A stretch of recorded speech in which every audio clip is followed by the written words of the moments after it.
Hello, YouTube.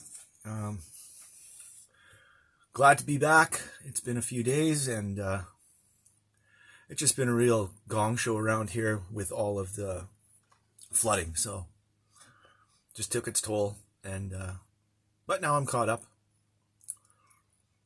I'm actually working on something, and as I'm working on it, it's really um, it's really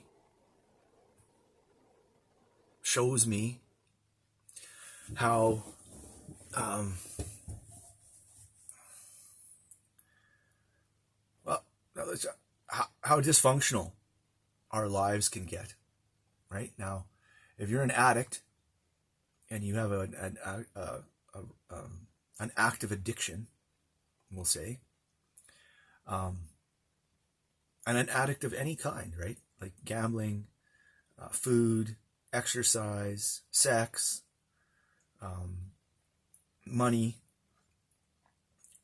drugs, alcohol, right? It doesn't matter. Your life is probably a mess, right? You're probably neglecting a huge amount of stuff that you should be doing, right? Like, um, I'll give you some examples of my life.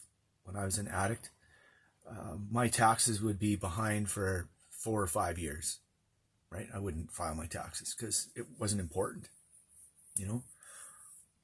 Even though I was getting money back a lot of years, it's still, my addiction was more important than that time to do that. That was too much time to get the paperwork together, get everything together, and do my taxes. My family life was horrible. My family didn't want anything to do with me. My friendships were in disarray. They didn't really want anything to do with me, except for the ones that were active addicts, and their lives were the same as mine, right? Um, I just think, and then it took years to dig myself out of that. To get myself out of the habit of putting things off, right? And then B, to actually get my life back in order. It took me probably a decade to get my life the way I actually wanted it to be the whole time I was an addict, the life I dreamed of, right? And then because I was lonely and I didn't know how to handle that without my addiction, I was alone, sober for 10 years without any relationships or anything, right? I just concentrated on work, which is another form of addiction, right? But I was so broke and so broken that that was just the safest plan for me, right? Is just to work, try to dig myself out of this hole that I had created with my addiction, to get my life back. My back was sore, my hip, my shoulder, my neck. I was in lots of physical pain, lots of emotional pain, and lots of financial pain, right? So it took me a decade to dig myself out and get myself into a little bit of a decent life going. And then I got involved with a woman, and this is not a dig on her. This is just me explaining how this worked in my life. And we hit it off. We got along really well. We could talk about all kinds of stuff. We had similar backgrounds. She wasn't an addict, but she had a lot of addicts in her life. So she kind of knew addiction. She had worked at a treatment center for a couple of years, right? So she had an idea of addiction.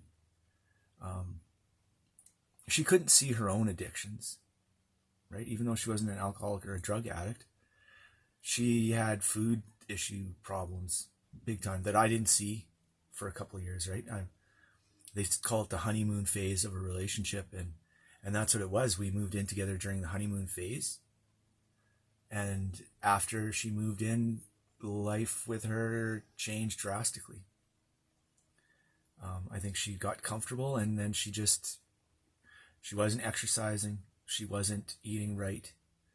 She wasn't sleeping right. Like all the habits that I had created before I met her, and that I still continued while we were dating, they all got thrown out the window once she had moved in with me. And again, I'm not blaming her, right? Because it's my fault, my deal for not dating longer, not waiting till the honeymoon phase was over before we moved in together. These are all things I'm learning now not to do in the future relationships, right?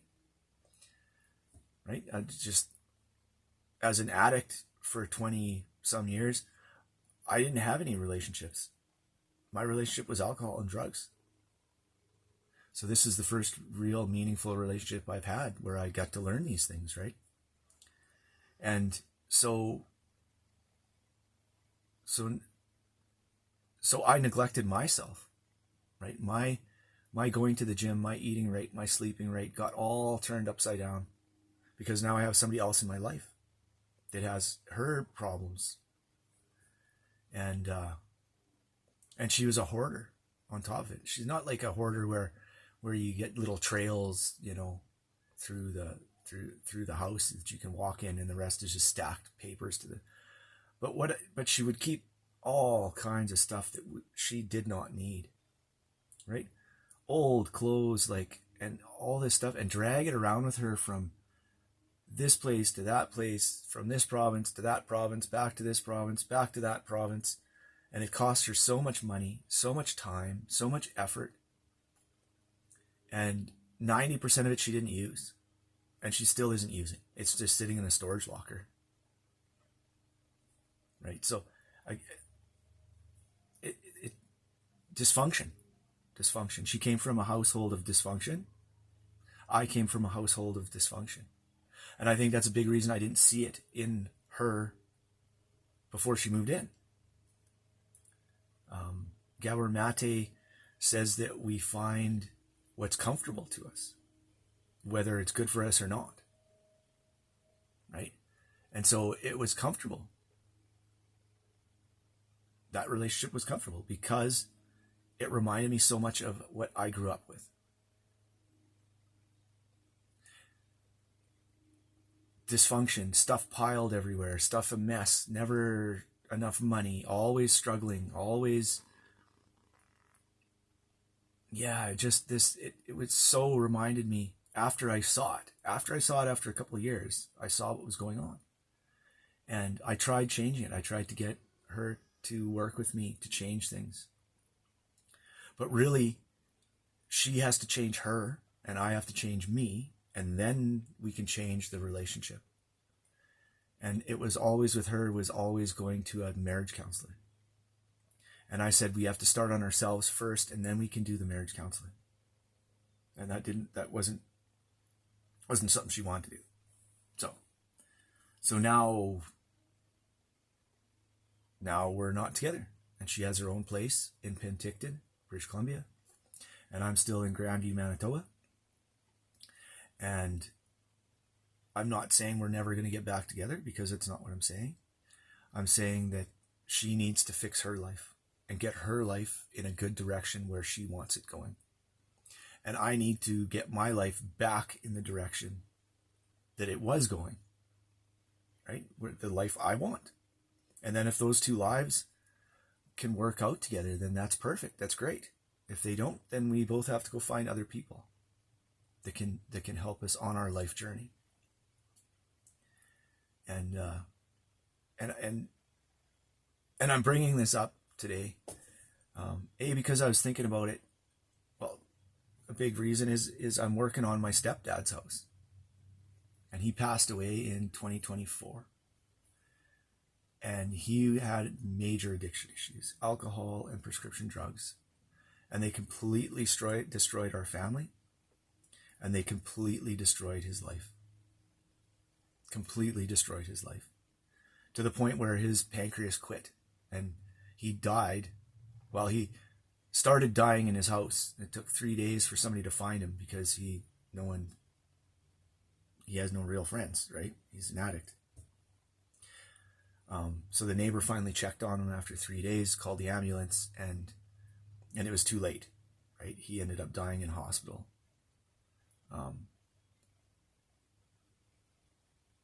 And he thought that his family didn't love him. And I don't know if a lot of his family did. I know I did, and I know my brother did. I don't know. I know his mom did. I know his mom did. I don't know about his dad. His dad was a major addict, and my grandpa, he was a real strange dude. Real strange dude when it comes to anything family wise. Like, he would work on Christmas Day. Right? He worked 365 days a year. He worked. But he was always broke. So he's just an addict. He was a straight addict, alcoholic, right? My stepdad's brothers and sister, even though he tried his hardest to help them, right? He paid for his sister's wedding because his parents couldn't. He really tried to help his family. Really tried, and I know it. Especially now that I look back, right? Especially now that I look back, I can see that he tried his hardest to hold that family together, and it just fell apart.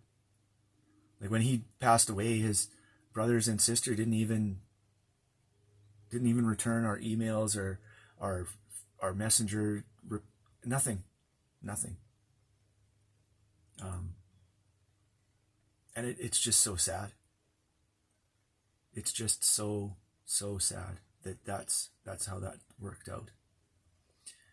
And I'm cleaning up his house. I'm trying to fix it up so we can rent it out. It's not really worth selling. We're not going to get any money out of it, but we could get some rent out of it once it's fixed up, and it gives me a place to stay and with no payments, right? Just the electrical bill, water bill. So that's pretty low, and it'll help my mom out, so she can actually retire. She'll get an extra $500 or $600 a month out of this place, and that'll help her out as she gets older, right? She's in her 70s. She needs some help, and this place can do that. But it brings up the dysfunction, right? So as I'm cleaning this house up, and as I'm fixing it, I can see, because he lived in here for a decade, and he completely neglected everything. His addiction was way too strong, right? He didn't clean ever. Like, there was cat hair, like, my God, man, it was so disgusting, and I can't believe he was living in it. That's how disgusting it was when I first got here. I've washed it with TSP. I've scrubbed every inch of it. I've done everything I can, and I still smell cigarette smoke every time I walk in the house. So I'm gonna have to block it out with some primer and repaint the whole house, which I was gonna do anyway. I was hoping I'd get rid of most of it without doing that. And that's a big reason I sleep in the motorhome during the summer, because the smoke smell is just as an ex-smoker, I just can't handle it. But there was just stuff piled everywhere,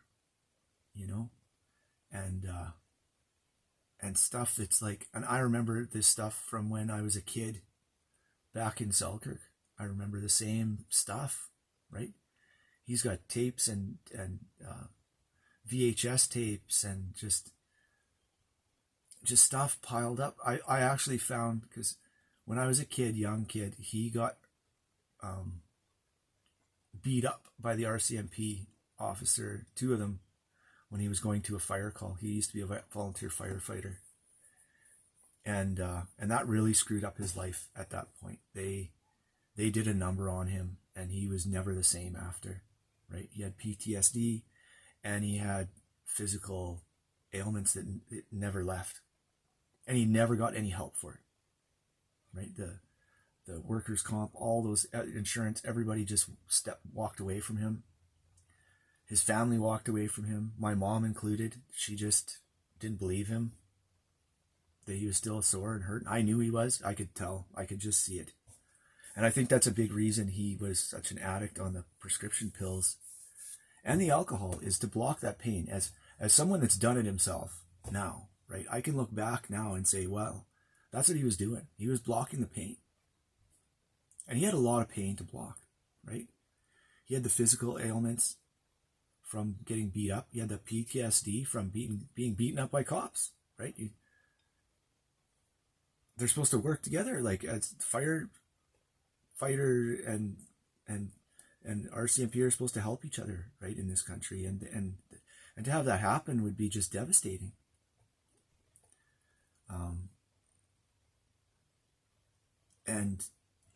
And to have his family completely abandon him.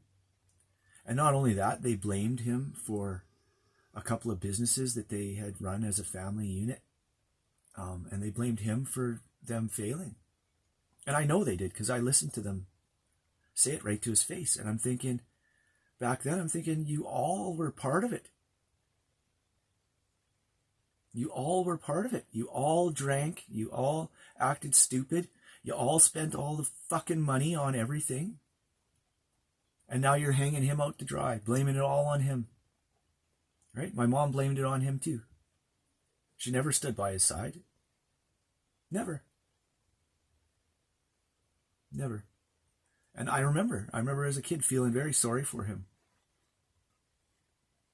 That no one stood by his side. You know, and I couldn't do anything about it because I was hurting. I was hurting from the way our family was functioning. And I was hiding in alcohol and drugs. Right? So I couldn't do anything to help him. I was in my own shitstorm. You know, 13, 14 years old, I was done. Before that, I was trying my hardest to keep our family together, to keep it functioning, to do what I could as a kid, and that's not my job. Right? That was never my job. But that's part of the complex trauma, as Tim Fletcher says, the complex trauma that we go through as kids. Not every kid, like there's families that are great together. They work hard together, and they get ahead, right? Our family was not one of them. Our family was really,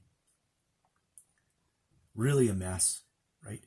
And my mom's side of the family is brutal. They all have money. They're millionaires, a lot of them. But they would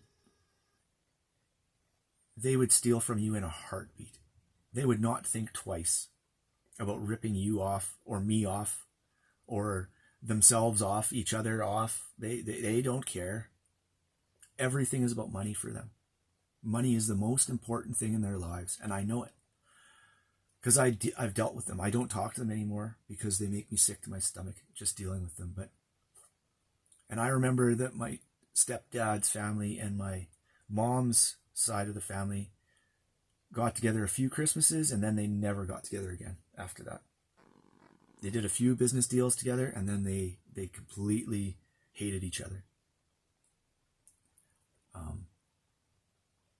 It was so brutal. That's why, I mean, my family life was very toxic. Everywhere I turned. Except my Baba. She was the only one. But she didn't really... She was in her own little world. Right? She was in her own world. So I see it. I see that dysfunction. I see how it plays out. Especially as you get to be like a 70-year-old alcoholic. I'm glad I'm not going to be one. Thank God. But just trying to clean up the wreckage of my stepdad's life here, just on this property. And it's a small property, man. It's a 1-bedroom little house, tiny house with a garage. And I mean, he had so much stuff piled in here. I've taken 6, 7, 8, maybe 9 truckloads, like heaping truckloads of stuff to the dump out of this house and garage. Right? And I still have another probably 2 more to go. the way it seems. 2 or 3, but 2 for sure. It's insane how much stuff he had like hoarded, and from way back, dragging the past with him everywhere, right? I even found the paperwork from when he was trying to get workers' compensation and sue the cops for assaulting him, right? He'd never let that go. He had never let it go. And it just, it destroyed him. It just destroyed him. Right? And so I'm saying to anyone out there that has this addiction, any kind of addiction, or a family structure that is, if your family structure was like mine, like anything I've described here, you need to get some help. You seriously need some help. And I'm not being facetious or being a dick here. I wish I would have gotten some help. You know, I remember 13, 14, 15 years old, my counselors bringing my parents into school and telling them that I needed help, that things weren't going well in my life, that I needed help. And I remember them saying to the counselor, oh yeah, we're going to get him some help. Nothing ever happened, right? Because they were so lost in their own problems, right? My dad and his stepdad and his addiction, my mom and her complete denial and just hiding from life, like literally hiding from life. It was insane, right? It was insane watching what she did. And she acts so high and mighty now, but I remember as a kid how awful she treated my stepdad and me and my brother, how she just hid from the world, blamed everybody for her problems. You know, like it was just sad. It's just sad. Even to this day, if you bring up something that she's done, she will completely deny it and turn it on you. Right? I don't know if that's a narcissist or how that works, but that's what she does. Every time I bring up our old family life, and because if you can discuss it as a family, right, and you can really discuss it and talk about it and say, hey, this is what happened, you know, it's still affecting me in this way today, and I just wanted to talk to you about it and see what your side was, what you think, and how you think we can change things going in the future. Whenever I bring it up, her response to me is, I guess I should have put you up for an adoption.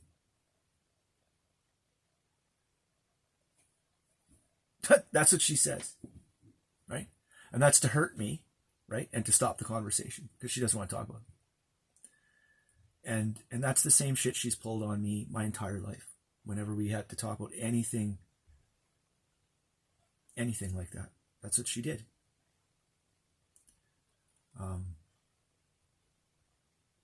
My biological father, really, I had nothing to do with him till I was already in trouble at 14, 15.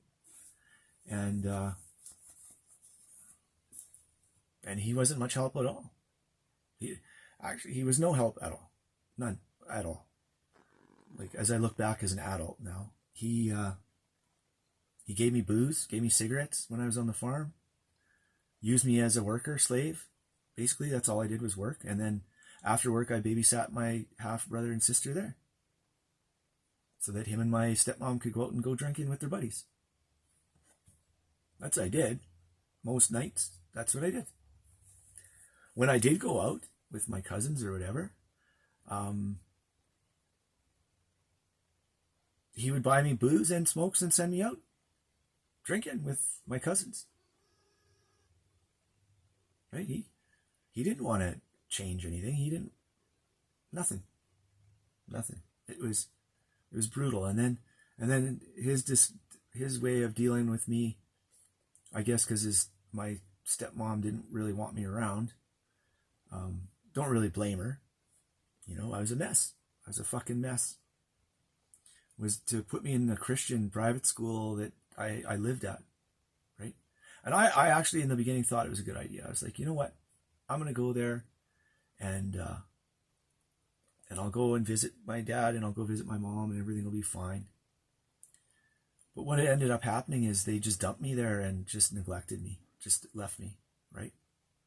All the other kids were getting money every 2 weeks or every week to go uptown and to go do stuff and to go to the movies and whatever. And I got nothing, right? And the first month or so, the other kids would pay for me to come because they felt bad that I was just kind of left there, right? They never phoned me or nothing. My parents, they just kind of abandoned me there. And, but then after 2 months or whatever, a month and a bit, 2 months, the people that were helping me, paying for me to go to 7-Eleven and get a Slurpee or go to the movie or whatever, they couldn't anymore. They just stopped. So then I was on my own again, alone, right? Abandoned, right? And that's what comes up in my life, right? So my stepdad felt abandoned by everybody. And then I was abandoned by them, right? By everyone in my life. Just completely abandoned me. I don't know if it's because I'm the bastard, you know? My dad and my mom were split, and then my dad and my stepmom had kids, so they had their family, and my stepdad and my mom had my brother, and they had their family, and I was just kind of there, right? That's kind of how it seems. I know we don't like to say that kind of stuff, but that seems to be what happens, right? I see it in other families too. And it's just sad, right? Sad to happen. But in today's day and age, it's pretty normal, right? Most people are divorced. Most families are divorced. So back to the dysfunction part, right? And it's just, I could just see it very blatantly as I'm working on this garage and on the house and getting things cleaned up and talk to the neighbors, you know. They said when Terry first moved here, he was really trying, really working hard. And I think he was doing that because he thought him and my mom, if he straightened out, you know, and got his shit together, that they could get back together. And then she started dating this workaholic farmer dude from like an hour and a half north of where she lives. And I think that just devastated Terry. Right? Like it was the nail in the coffin, right? He just knew that was over. And then he had no reason to continue. He had no reason to get better, right? None. Right? I was lost in my own addiction and then healing from my addiction completely. I came to visit him a couple times a year, but I was lost in my own shit, right? His son, my little brother, he's completely lost in his own shit. He is so traumatized from our family life that he just hides in his computer. My stepdad's family completely abandoned him years ago, right? He had no real friends back in Selkirk because he was a raging alcoholic addict, and the only friends you get when you're like that, just like I had, was alcoholic addict friends, right? And none of his friends there quit. They all kept going till they died, right? Just like him. But there probably is a couple, but I haven't seen them for so long that I don't know. So the only thing that he was doing it for, because he wouldn't do it for himself, you know, and that's what we're supposed to stop our addiction, is for ourselves. It's not for others, right? But I don't think he understood that part. My mom started dating somebody else, and he just fell apart, and he got deeper and deeper, and then that's where he just completely stopped even trying, right? He stopped stopped everything, and just fell even further into his addiction, and until he died. Yeah. And so doing all this work here, I feel very sorry for him. I feel sorry for him, and I feel guilty in some ways, a lot of ways. Not some ways, a lot of ways. Unfortunately, my own addiction effed me up where I couldn't do anything for him. Right? And I never blamed him for my problems in life. It was not his fault. I know that he tried extremely hard. I know he did. I watched him as a kid. I saw how hard he tried in everything he did. And I just watched my mom completely abandon him every time. And I know how it feels because she did it to me. She abandoned me. Right? And my family abandoned me. Her siblings, my cousins, all that, they completely, the only time they wanted me around is if they needed something fixed for cheap or free, right? That's it. The minute I started charging real money to fix things, they never called me, ever. Never. Because they're always into cheap, free, or whatever. That's how they got millions of dollars, right? They just rip you off. They're just thieves. So it's sad, but it's true. Hard to admit, but I have to. Right? I have to admit these things. My relationship with my ex-wife it is what it is, right? I still love her. I still care about her. I still hope for the absolute best for her, right? I'm not mad or resentful or bitter or anything. I learned a lot. About relationships and about what I want and what I don't want, right? And I learned that I would rather be alone than in another toxic relationship. So going forward, if she gets her shit together and we get back together, then that's awesome. If she doesn't and I'm moving on to someone else, then so be it. But I'm going to wait till the honeymoon phase is over.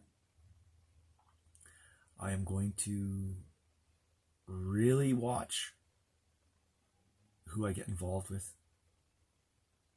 Really watch, because I don't want to go through this again. I don't want to go through this again. This cost me 8 years of my life. And I was doing so good. My life was going so good before I got into this relationship. And because of dysfunction in both of us,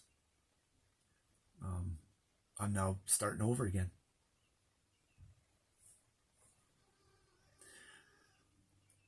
Like, subscribe, hate, comment.